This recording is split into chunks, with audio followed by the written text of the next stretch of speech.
રામ રામ જય અને બધા મિત્રોને મારા નમસ્કાર। તો મિત્રો, હાલમાં આપણે કહેવા જઈ રહ્યા છીએ કે જે ગાંધી બાપુનું શહેર કે જે પોરબંદર ગાંધી બાપુનું જે સન્નું સ્થળ છે કીર્તિ મંદિરની આજુબાજુનો જે એરિયો હતો તે ખતરનાકમાં ખતરનાક, આખા શહેરમાં ખતરનાક એરિયા તરીકે ગણાતો હતો। અને ત્યાં તે એરિયામાં પોલીસને જવાની પણ મનાઈ હતી ને ત્યાં જવાની પ્રતિબંધ પણ કરી દીધો હતો પોલીસને। અને તેમાં જ એક કંપની હતી જેનું નામ હતું મહારાણા મિચલ માર્ચ એવી કંઈક કંપની હતી। જે કંપનીના ચેરમેન કે નાનજીભાઈ કાલિદાસ મહેતાએ જે મજૂરો અને નોકરોના આંદોલન જેના અટકાયત માટે બે એવા ભાઈ બંધુને જે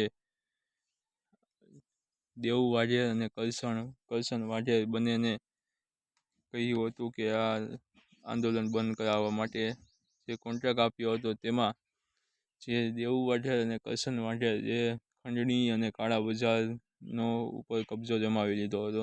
ત્યારબાદ તેમાં જ બેયના ગેંગસ્ટરનું નામ 1960માં જ ગેંગ અહિંસા પોરબંદરમાં ચાલુ થઈ હતી। ત્યારબાદ તેમાં જ એક ત્રીજું મોટું નામ બહાર પડ્યું જેનું નામ છે સરમણ મુંજા જાડેજા। જે સરમણ મુંજા જાડેજા હતા તે ગરીબોના મસીહા હતા, જે ગરીબો માટે જાનથી બાજી લગાડતા હતા।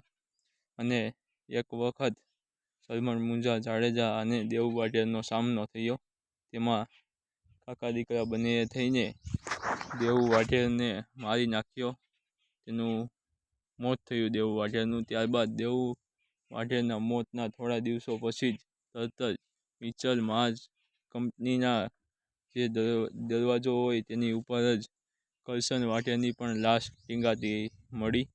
ત્યારબાદ સરમણ મુંજાને મેર સમાજનો મસીહા કહી દીધો હતો।